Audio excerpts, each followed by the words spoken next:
পরে আল্লাহর নবীকে ডেকে ডেকে বলে, ইয়া রাসূলুল্লাহ ওয়া ইয়া হাবিবাল্লাহ, হুজুর,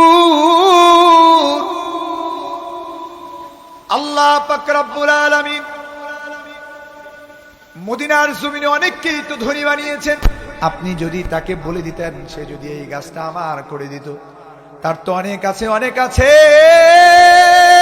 সে যদি আমাকে একটা খেজুরের গাছ দিয়ে দিত। ওগো আল্লাহর নবী, আপনি যদি তাকে বলে দিতেন। আল্লাহর হাবিব এবার লোকটাকে ডাকালেন।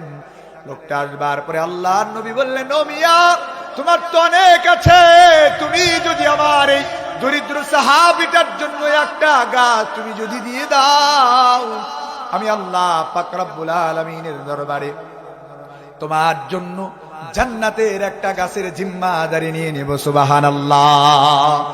বাবা, এই কপালপুর আল্লাহর নবীর সামনে অস্বীকৃতি জানায়, আল্লাহর হাবিবকে গাছটা দেয় না।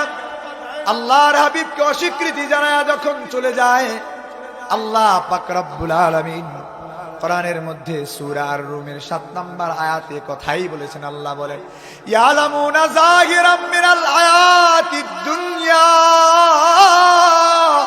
ওয়া হুম আনিল আখিরাতি হুম গাফিলুন। আল্লাহ পাক রব্বুল আলামিন বলেন, দুনিয়ায় কিছু মানুষ আছে এমন যারা দুনিয়া চিনে, দুনিয়া, ওরা আখিরাতকে ভুলে যায়, আখিরাতকে ভুলে যায়। লোকটি ছিল এমন, আখিরাতকে ভুলে গেছে, আল্লাহর হাবিবের এই ওয়াদাকে প্রত্যাখ্যান করে চলে যায়।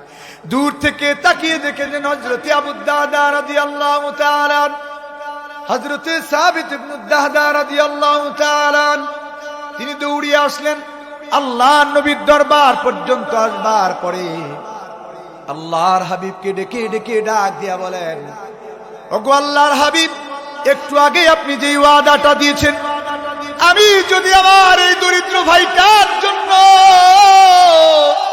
ওই গাছটা এনে দেই, ওগো আল্লাহর হাবিব, আপনি কি আমার জন্য জান্নাতের গাছের জিম্মাদারি নেবেন? সুবহানাল্লাহ।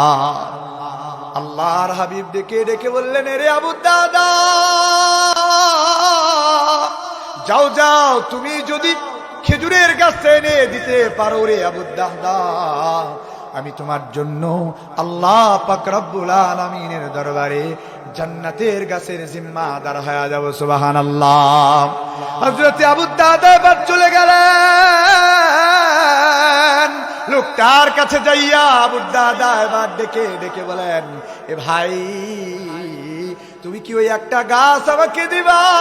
বিনিময়ে আমি আমার মদিনায় থাকা আমার সুবিশাল বাগান তোমার জন্য করে দেব। তুমি যদি একটা গাছ আমার নামে লিখে দাও, মদিনায় আমার বিশাল বড় বাগান আমি তোমার নামে লিখে দেব। সুবহানাল্লাহ। সুবহানাল্লাহর আওয়াজ আপনার এখনো বড় হয় নাই, আপনি বড় করে সুবহানাল্লাহ বলতে পারেন নাই। কেন জানেন? কেন জানেন? আপনি তো জানেন না হযরত আবু দারদার খেজুরের বাগানের গাছের পরিধি কেমন ছিল। হযরত আবু দারদা রাদিয়াল্লাহু তাআলা আনহুর খেজুরের বাগানের গাছের পরিধি কেমন ছিল বর্ণনায় এসেছে, যেই বাগানের তিনি ওয়াদা নিয়ে গিয়েছিলেন, সেই বাগানের গাছের পরিধি ছিল 600 গাছ বিশিষ্ট বাগান।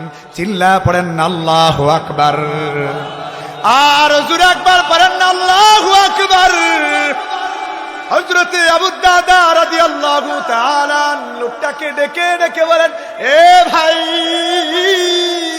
তুমি যদি আমাকে তোমার ওই একটা গাছ দিয়ে দাও, বিনিময়ে আমি আল্লাহ পাক রব্বুল আলামিনের জন্য, আমি আল্লাহ পাক রব্বুল আলামিনের নামে তোমাকে আমার এই 600 গাছ বিশিষ্ট বাগান তোমার নামে লিখে দিব। সুবহানাল্লাহ।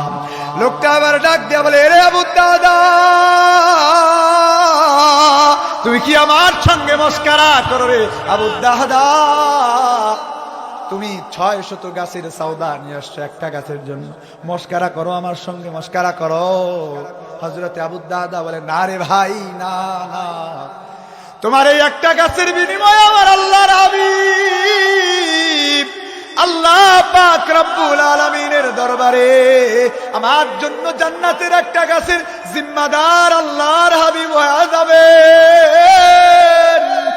দুনিয়ার জমিনের আমার 600 গাছ আমার কাছে তুচ্ছ হয়ে গেছে। আল্লাহু আকবার বলেন। দুনিয়ার জমিনের 600 গাছ আমার কাছে তুচ্ছ হয়ে গেছে রে। তোমার একটা গাছের বিনিময়ে আমার 600 গাছ তোমার নামে আমি লিখে দিলাম। সুবহানাল্লাহ। আল্লাহর নবীর দরবারে হযরতে আবু দাউদ এবার একটা গাছের মালিকানা নিয়া আল্লাহর নবীর দরবারে হযরতে আবু দাউদ যখন চলে আসলেন, দূর থেকে আল্লাহর নবী হযরতে আবু দাউদরে দেখিয়া হযরতে আনাস বলেন, আল্লাহর হাবিব এই কথাটা কতবার বলেছেন? ক্বালাহা মিরারা। আল্লাহর হাবিব কতবার বলেছেন এই কথাটা আমি গণনা করতে পারি নাই।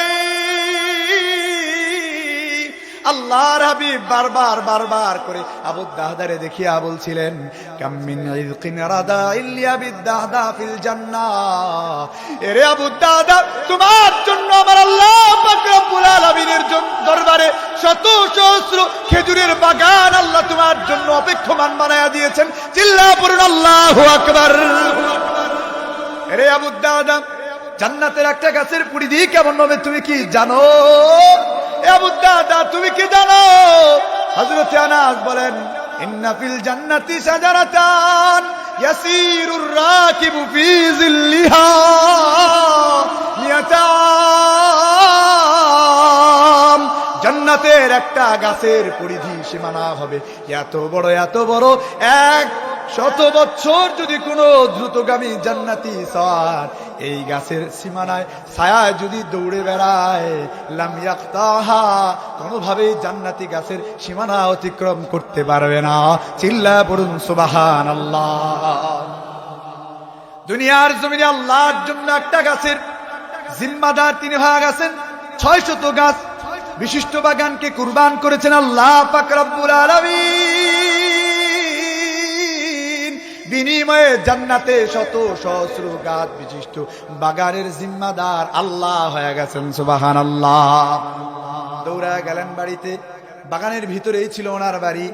এই বাগানের ভিতরে যাওয়ার পরে ঘরে আর তিনি ঢোকেন না। ডাক দিয়া বলেন, এরে উম্মু দাদা, বেরিয়ে আসো রে উম্মু দাদা, আজ থেকে এই বাড়ি আর আমার না। উম্মু দাদা ভিতর থেকে ডাক দিয়া বলে, স্বামী আমার, ভিতরে তো আসেন, আপনি বাহির থেকে কেন কথা বলছেন? কি এমন সওদা করলেন? গাছে ফল পাকবার সময় হয়ে আসছে, আপনি কি এমন সওদা করেছেন? আপনি ভিতরে তো আসুন, এসে আমাকে শুনান আপনার সওদার কথা রে আবু দাদা। স্বামী আমার, ভিতরে আসেন। হযরত আবু দাদা বলেন, না রে ভাই, না আমার স্ত্রী, না না, ভিতরে যাওয়া যাবে না, কারণ আমি আল্লাহর হাবিবের কাছে আমার এই পুরা বাগানের বিনিময়ে একটা গাছের জিম্মাদার হয়ে গেছি।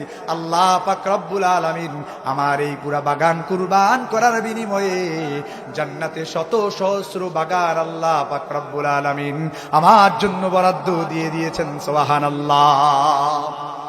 এবার স্ত্রীও কেমন ছিলেন দেখেন, ভিতর থেকে ডাক দিয়া বলেন, স্বামী আমার, বারবার করে তিনি বলছিলেন, রাবিহাল ভাই, স্বামী আমার, আপনি আপনার জীবনে যত সওদা করেছেন, আপনার জীবনের সবচাইতে বড় সওদা আজকের এই জান্নাতের গাছের সওদা। চিল্লা পড়ুন সুবহানাল্লাহ। এই জন্য সম্মানিত হাজিরিন, এই প্রতিষ্ঠানগুলোর জিম্মাদার হবার দরকার আছে না নাই?